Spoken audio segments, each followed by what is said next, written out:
Bueno, quiero darle la bienvenida a la licenciada doctora en Ciencias Políticas, la señora Patricia Bullrich. Bienvenida a esta mesa de amigos, Patricia, aquí en Miami. ¿Cómo le va? Hola, ¿qué tal? ¿Cómo les va? ¿Cómo están Bueno, por allá en Miami? ¿Bien? bien, bien, un poco fresco, tengo que decirle. Estamos Fresco, teniendo una mirá. Navidad que es la primera en varios años donde se ha puesto fresco el asunto. Pero bueno, ¿qué le voy a explicar de frescura, no? En Buenos Aires, ahora tienen calor, pero fríos, Ahora está fríos machos son calorcito, los que sí. hacen allá. Acá con 15 Mm. grados la gente enseguida se tapa. Sí, sí, bueno, ahí en el sur, ¿no? Pero en el norte de Estados Ah, bueno, Unidos sí, no, hay claro. zonas bien frías. Sí, Mm. sí, sí, sí, hay tormentas y ese tipo de cosas de nieve, así que hay que andar con cuidado. Patricia, pero ninguna tormenta se compara a la que usted ha enfrentado durante tanto tiempo, durante tantos años, porque uno la ve a usted ahora como reciente ex ministra de Seguridad, pero Patricia Bullrich es uno de los nombres fundamentales de la política argentina desde hace muchos años. Allá en los años 90, cuando empezaba a trabajar yo en radio y el teléfono de Patricia Bullrich en las agendas de los productores era un clásico, porque usted nunca desatendía el teléfono, y era la época donde no había celulares, le hablo de la época de Biasati, Así es. Luisito Garibotti, en las tardes de Del Plata de los años 90, y siempre Así es. Patricia Bullrich tenía el teléfono para atender y enfrentar lo que fuera, algún proyecto contradictorio, alguna opinión controversial, ahí siempre usted dando la cara. Y llega ahora con este trabajo de Guerra sin cuartel, que es una suerte de sumario, de anecdotario de su trabajo en la función pública, que allí estamos viendo. Guerra sin cuartel es un libro que se puede adquirir en las redes sociales, en las plataformas virtuales, y es un libro de importante recomendación, porque la doctora Burrich no solo cuenta sus experiencias y algunos detalles que a lo mejor uno va buscando y dice, ay, que cuenta, a ver qué dice del caso tal o del caso cual, pero también es un menú, un libro, un manual de cómo se pone la seguridad y cómo se prioriza la seguridad en un estado para el cual la seguridad estaba postergada. Y eso es algo que se lo tenemos que agradecer, Patricia. Sí, sí, gracias. Muchísimas gracias. Sí, la verdad es que Guerra sin cuartel es un libro que, más que un libro eh, más que un libro que habla de una gestión, es un libro que habla de algo más profundo, que son las emociones, las anécdotas, la forma en que uno vive 4 años en la lucha contra el narcotráfico, contra las barras. ¿Está sonando mal? No, no, no, no, hay algún otro Ah, micrófono que está medio bloqueado, pero la estamos escuchando perfecto. ah, Estamos escuchando lo que es bien, la génesis de su perfecto. libro. Sí, bueno, es un libro que tiene un sentido más de anécdota, de emoción, y de contar en episodios y en momentos lo que se vive 4 años en el combate contra el narcotráfico, las barras bravas del fútbol,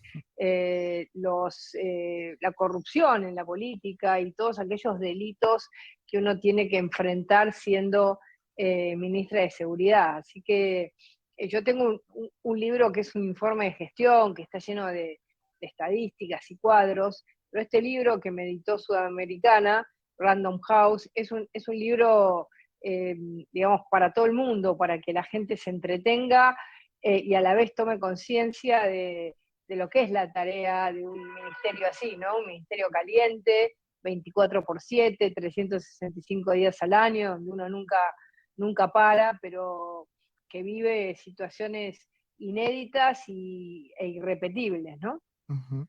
Norberto, quiero sumar a Norberto Espángaro a esta mesa de trabajo con algunos aspectos. Norberto ha leído de pe a pa el libro. Anoche charlamos, Qué me contó bueno. detalles impresionantes de pasajes increíbles de su libro, Patricia. Qué Hola bueno. Hola Patricia, ¿qué Norberto. tal? ¿Cómo estás? Hola, Bien, ¿cómo bien, estás? bien. ¿Cómo te va? Sí, ¿Cómo el, andás? cul- el culpable de esos ruidos era yo, que se me ocurrió intentar hacer algo en la computadora y sin lío bárbaro, pero bueno. Ah, bueno, está bien, no Yo, hay problema.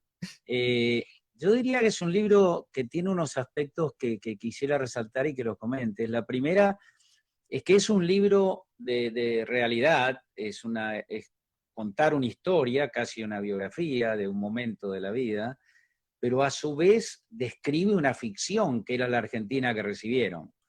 O sea, Así es, sí. ¿no? O sea, uno percibe lo que no había y las dificultades que tienen, pero además remarqué algunas cosas, porque el que lo lee, además de lo que es anecdótico, de cierta manera representa algunas cosas. Y leía esto, que se puede leer en internet, que dice que el liderazgo es el arte de motivar, comandar y conducir a personas. El líder proporciona la cohesión necesaria para lograr los objetivos del grupo. Un líder efectivo, eficaz, sabe cómo motivar a los elementos de su grupo. Y acá leo un excerpt, una salida del libro que dice Patricia: decidí recibir a la agente Carla Céspedes en mi despacho como un mensaje claro de que los efectivos que cumplieran con su deber tendrán el apoyo del Poder Ejecutivo Nacional. Invité con ella a su oficial mayor, bla, bla, bla, que había sido asaltado, Arsenio Narváez, y eso es una demostración de liderazgo. O sea, más allá del hecho, creo que muchos tienen que aprender lo que es liderar un grupo, y más aún una fuerza que a veces se dice inmanejable. Pero eso fue un ejemplo de liderazgo, de un liderazgo único, con estas acciones, ¿no? Claro, bueno, le voy a contar a la gente, si tengo un minuto. Claro. Carla Céspedes era una eh, oficial, es una oficial de la Policía Federal que había pasado justo a la ciudad de Buenos Aires, y un día estaba en la puerta de un supermercado, de la famosa cadena de los supermercados chinos en la Argentina, y entró dos ladrones, le pusieron una pistola en la cabeza al cajero, y ella sale, porque estaba justamente adentro del supermercado, sale, persigue a los delincuentes, y cuando estos se escapan, tirándole, ¿no? En una moto, le tira y uno muere, uno de los delincuentes muere. Bueno, en esta situación, Carla Céspedes, en vez de, esto fue antes de nuestra gestión, en vez de ser reconocida por su acción, fue 3 meses presa, tenía un bebito de pocos meses, fue 3 meses presa, y luego tuvo que pasar un calvario de un juicio, que le llevó años. Cuando yo llegué y me enteré de la situación de ella, eh, y justo llegó al juicio oral, donde fue sobreseída y hasta le pidieron perdón por lo que había sucedido. Yo la recibí en mi despacho como una muestra de un cambio de paradigma. En la Argentina, hasta que nosotros llegamos al gobierno, todo policía que actuaba era un criminal, y lo acusaban de homicidio, como fue el caso de Carla Céspedes, que la acusaron de homicidio cuando en realidad ella había protegido a los ciudadanos y al mismo cajero del supermercado, Claro. que habían sido apuntados por estos delincuentes. Y en la defensa, había muchísima gente en el lugar, en la defensa de los ciudadanos, bueno, ella defendió cuando le tiraron, y sacó su arma y defendió a la población y se defendió a ella misma. Y en el mundo del revés que vivíamos y que ahora estamos volviendo a vivir, lamentablemente, espero que esto no sea así, ella había sido declarada homicida. Bueno, después por suerte y también por cómo nosotros actuamos y le pusimos abogados de primer nivel y trabajamos con la confianza de que había hecho las cosas bien, vimos todos los videos, y nos dimos cuenta que ella había actuado defendiendo a la sociedad del ataque de delincuentes, y entonces no solo le dimos el ascenso que se merecía, porque por supuesto que había estado presa, había estado 2 años en disponibilidad, eso significa cobrar la mitad del sueldo, estaba destruida psicológicamente. Bueno, este fue el paradigma que nosotros cambiamos, es decir, cuidar a los que nos cuidan cuando trabajan, cuando hacen las cosas debidamente, cuando trabajan para proteger a la sociedad, en vez de cuidar o proteger al delincuente, como sucedía y como había sucedido en este caso, hasta que llegamos nosotros y por suerte el tribunal oral, cuando llegó al juicio, casi 2 años y medio después, la liberó y le pidió disculpas por lo que había pasado esta pobre policía que hoy fue reconocida y está en el cargo que tiene que estar. Bueno, en estas anécdotas, ahí recibiéndola, uno marca muchas veces los hechos son más fuertes que las palabras, uno marca el camino que uno quiere seguir, ¿no? Claro, claro. Y Lo que es increíble, Patricia, es que el gobierno actual, el gobierno del presidente Fernández, y como dicen algunos, la vicepresidenta en funciones, Cristina Fernández, lo que están es haciendo un gobierno a su medida, porque ustedes cuando entraron a trabajar, empezaron a trabajar con lo que había, ajustando sobre lo que había, llamando a conciencias, sacando en la labor de las personas que estaban el sentido común y el deber que en realidad existía en la conciencia de cada uno de los funcionarios que les tocó gobernar. El gobierno de Así es. Cristina Fernández y de Alberto Fernández lo que están haciendo es sacando todo y poniendo, sembrando de nuevo gente de su riñón, no dando la posibilidad a que nada de lo que quedó, de lo que se hizo y de lo que se construyó durante los 4 años del gobierno de Cambiemos tenga posibilidad de sobrevida. Y en ese cambio volvemos en esto que usted muy bien mencionaba como el mundo del revés que está volviendo, tristemente está volviendo. Nos encontramos con situaciones que todos los días están en la tapa de los diarios nuevamente, de cuestiones de inseguridad, de cuestiones de narcotráfico, de vendetas, bueno, creo que el ejemplo máximo del poder que tiene la Barra Brava fue el velatorio de Diego Maradona, ¿no? Donde ahí se ha Sí, marcado sí, claro, también así una es. marcada de cancha importante de lo que puede llegar a ser ahora la continuidad, porque recordemos que Fernández está en el primero de 3 años más que le quedan. Entonces, lo que viene no puede ser interesante, al contrario. Así es, pero lo que sí quiero contarles, porque me parece importante para todos los oyentes y para ustedes también, es que esto que nosotros hicimos está en el corazón de la gente. Claro. Entonces, cambian las políticas, pero la sociedad pide otra cosa. La sociedad protege a los policías cuando actúan de acuerdo al cumplimiento de su deber, lloran a los policías que matan. En algunas oportunidades ellos mismos detienen a los ladrones cuando la policía no está en el lugar. Se ha tomado conciencia de la necesidad de una protección de la sociedad frente al delito y no dejar que éste crezca y actuar. Y la verdad es que ha sido una situación que entró en el corazón de la gente. Es decir, la gente tomó esa doctrina, una doctrina de seguridad, de ley, de orden, de convivencia, y no la doctrina del mundo del revés. Entonces, más allá de que este gobierno lo trata de cambiar, no le es fácil, ni en la policía, ni en la fuerza de seguridad, ni en la sociedad, porque cuando la gente ve algo donde se siente protegida, siente que puede actuar, que puede llamar a un policía y tiene una respuesta, y de golpe siente lo contrario, entonces ese recuerdo vuelve, y ese recuerdo está muy vivo, y la misma sociedad lo defiende, y eso me parece importante remarcarlo. Y yo sigo con el libro porque en el libro traté de descubrir a Patricia Bullrich, ¿viste? Y llegué, entonces, y leyendo de vuelta acá, dice que el líder es responsable y nunca deja que sus responsabilidades le sean impuestas. Siempre se hace responsable de lo que le corresponde.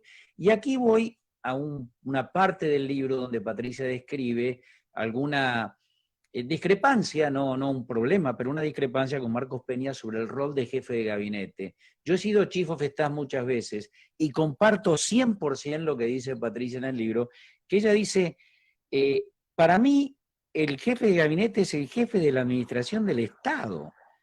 El jefe de gabinete puede dar lineamientos por delegación, pero no puede pretender dirigirla a los ministros. Los ministros son responsables, deben asumir sus responsabilidades. Y queda muy claro en todos los elementos del libro que asumiste las responsabilidades.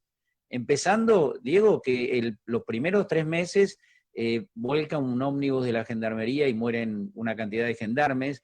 3 presos 23. célebres salen por la puerta de su casa.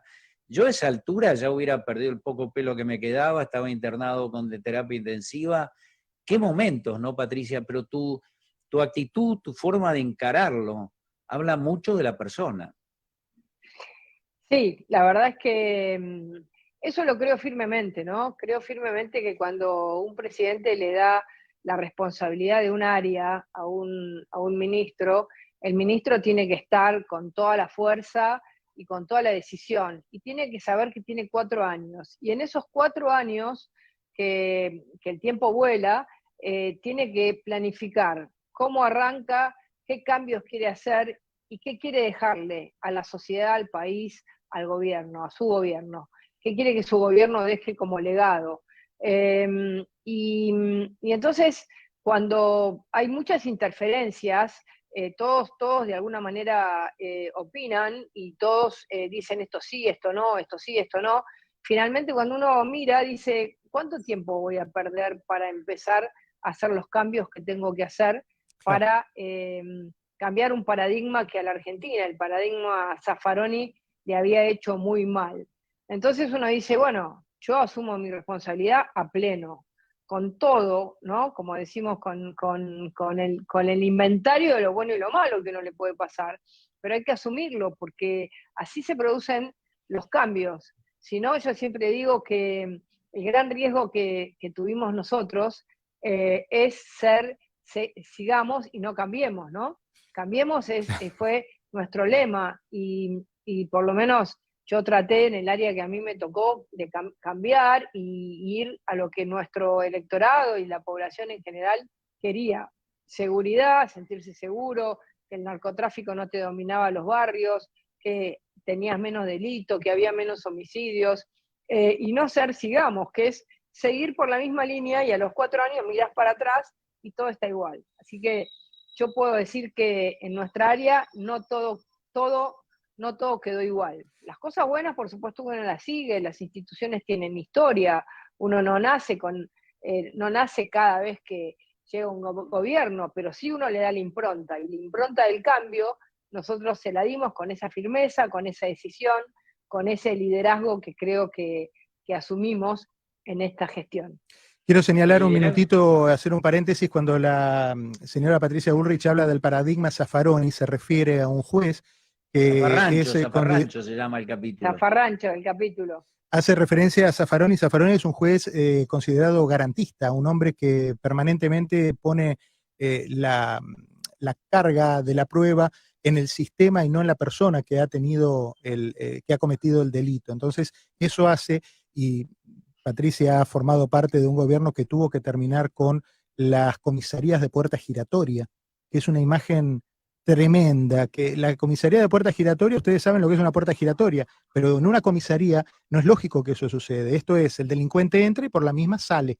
Mientras tanto, las personas que van a hacer la denuncia son rehenes de todo un sistema donde tienen que comprobar absolutamente todas las cosas de las que fueron objeto. Mientras tanto, el delincuente espera que lo llamen por teléfono y le digan qué es lo que tiene que hacer desde su casa. Eso es, cuando estamos hablando de esto, y cuando se lo digo a los argentinos, los argentinos lo saben, pero cuando se lo digo al resto de las comunidades, en todos los países hay jueces garantistas y en todos los países hay abusos por parte de las autoridades para con sus ciudadanos. Eso quería establecer para poner un poco en contexto. Sí, muchísimas gracias, sí, porque hay que contextualizar. Claro, para poner en contexto a la Argentina. Totalmente. A la cual usted le tuvo que doblar el brazo en algún momento, ¿no? Dani, ¿tenés preguntas para la señora Bullrich? O Norberto, voy con vos de vuelta. Sí, bueno, justamente el libro es y yo acá les recomiendo a los amigos latinos que están en Miami, que lean el libro porque es una manera de entender la Argentina desde la acción, desde los hechos, porque uno lee los comentarios y demás, pero a veces la realidad nos muestra lo que realmente sucede y es mucho más fácil de entenderlo. Por ejemplo, en el libro Patricia describe que no había control de Interpol, o sea, siendo la Argentina socia de Interpol de toda la vida, sin embargo, no había controles de Interpol.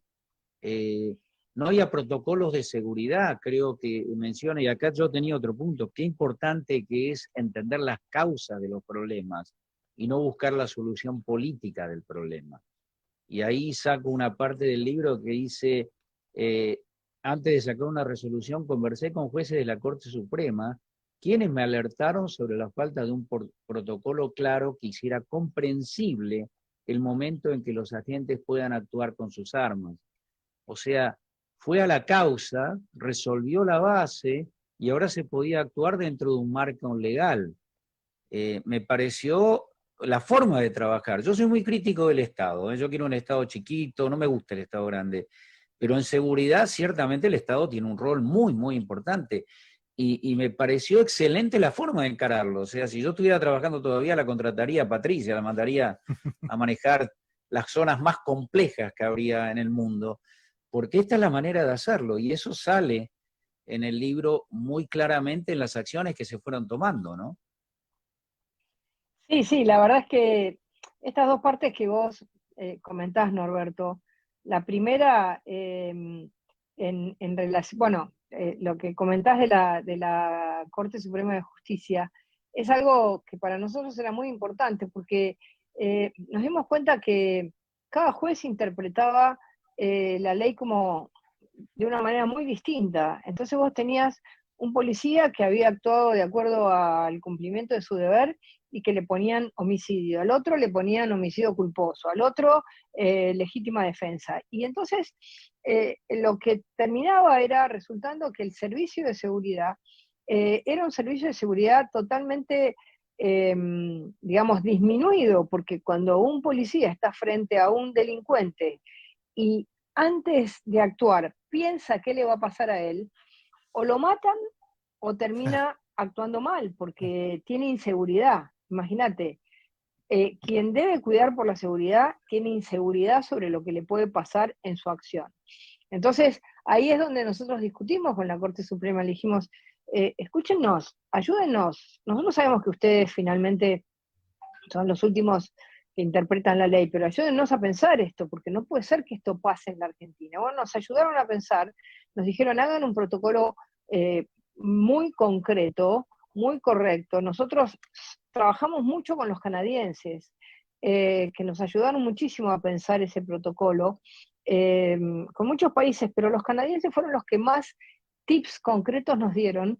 Y la verdad es que lo que más bronca me da es que por una cuestión de que lo hicimos nosotros, lo primero que hizo este gobierno fue derogarlo. Y ahí tuvimos consecuencias.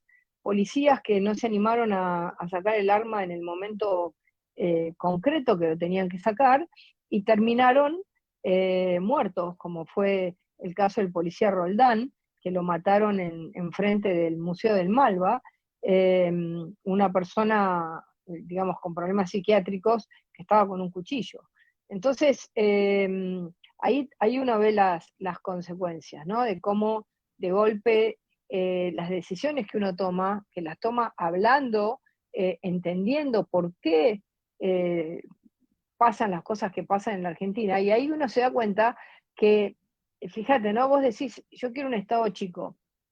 Ahora, fíjate esta idea, ¿no?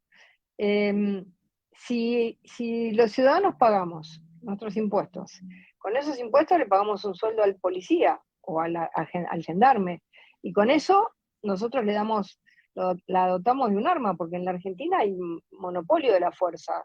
Por supuesto que hay reglamentación para que la gente use armas, pero es bastante distinto que en Estados Unidos. Hay mucho menos armas en manos de civiles en Argentina que en Estados Unidos. No tenemos la segunda enmienda, no tenemos esa idea. Tenemos más un pensamiento más europeo de no usar tanto las armas de parte de los civiles. Entonces, los civiles en general están desarmados, hay muy pocos civiles armados en Argentina.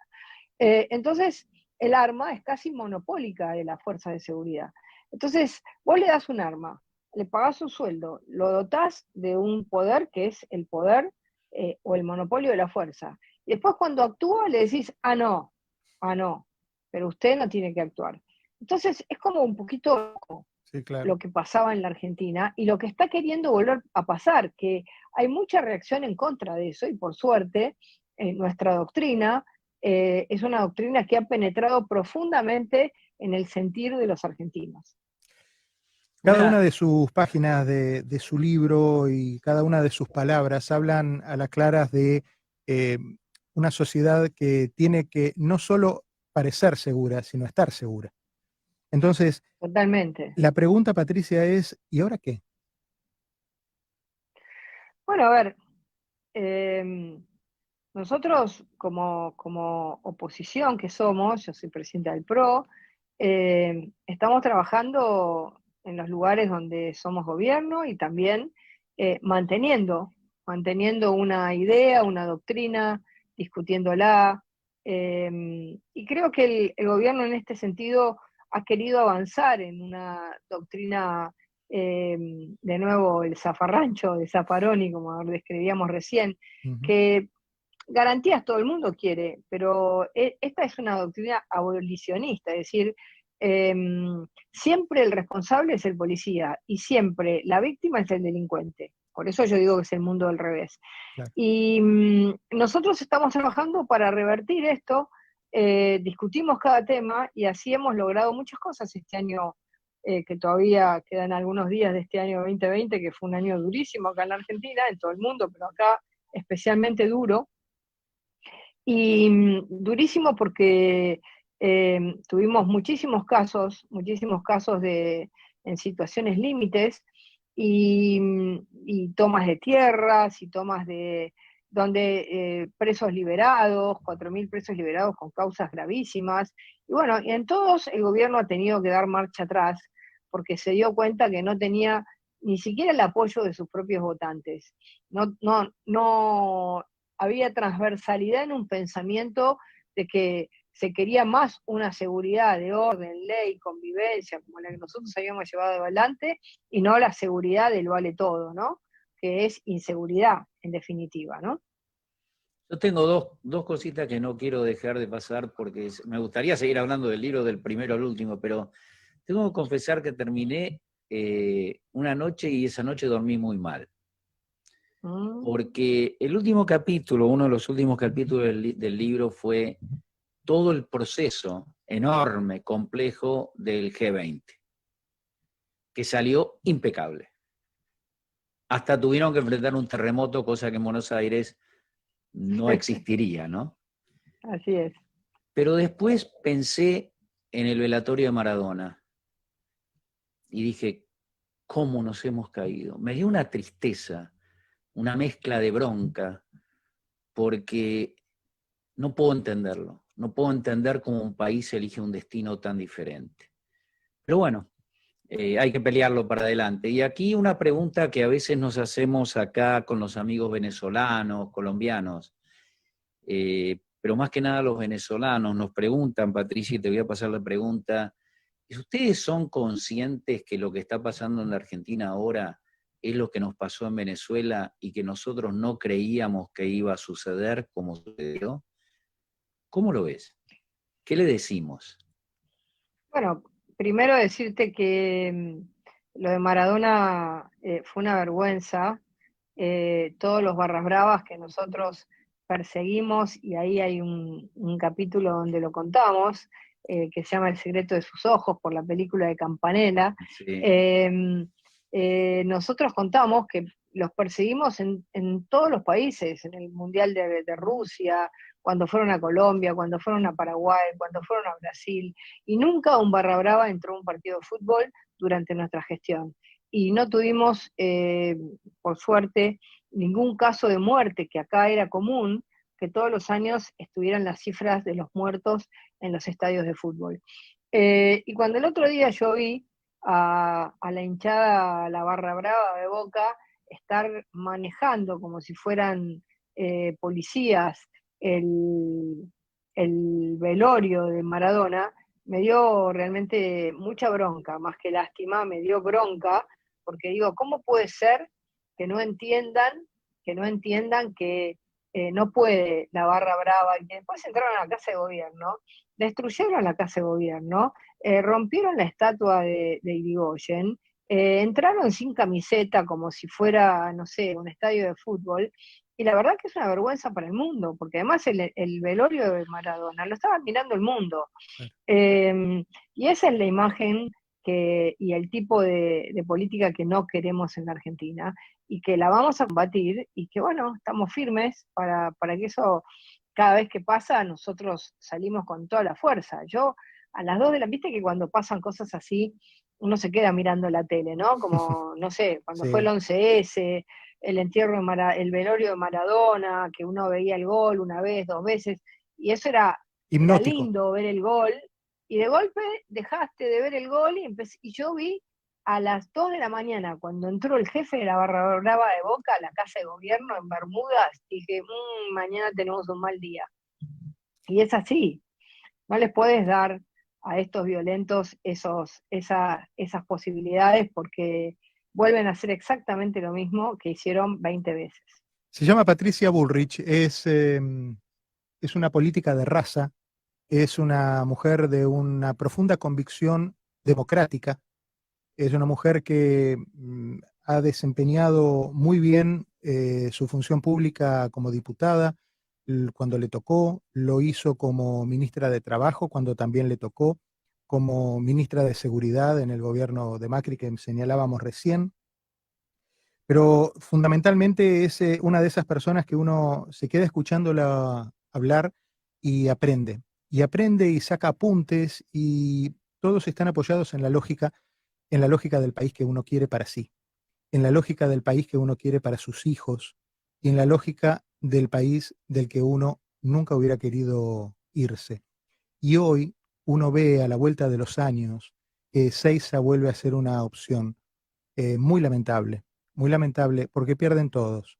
Pierde Argentina y pierde también el gobierno y pierden las familias que empiezan a quebrar el corazón, empiezan a perderse los afectos, las familias, y eso es como pasa siempre, ¿no? Se va generando un callo en el alma y en el corazón cuando las familias empiezan a ver que los integrantes empiezan a desmembrarse. Y esa no es la Argentina que queremos. No es la Venezuela que han querido los venezolanos durante los últimos 20 años, y no es la Cuba que han querido los cubanos durante los últimos 60. Y Patricia Bullrich es una de esas hacedoras, luchadoras incansables para que Argentina no sea ni Venezuela ni sea la Cuba de los últimos 60 años. Y por eso le damos las gracias, Patricia. Un beso enorme para Muchas usted. gracias. Que Guerra sin Un Cuartel abrazo. sea un regalo obligado para estas fiestas. Si ya pasó la Navidad, para Reyes queda divino. Un regalo de estos para aprender de dónde venimos. Un beso enorme, Patricia. Muchísimas gracias. Un beso grande a Norberto y a todo el equipo. Muchísimas gracias. Gracias. Y Patricia, el 2021 es una guerra sin cuartel. Así es. Muy buena, muy buena, muy buen final. ¿Eh? Bueno, Gracias. un Un cariño abrazo enorme. grande y gracias por la entrevista. Hasta Chao. cada momento. Chao.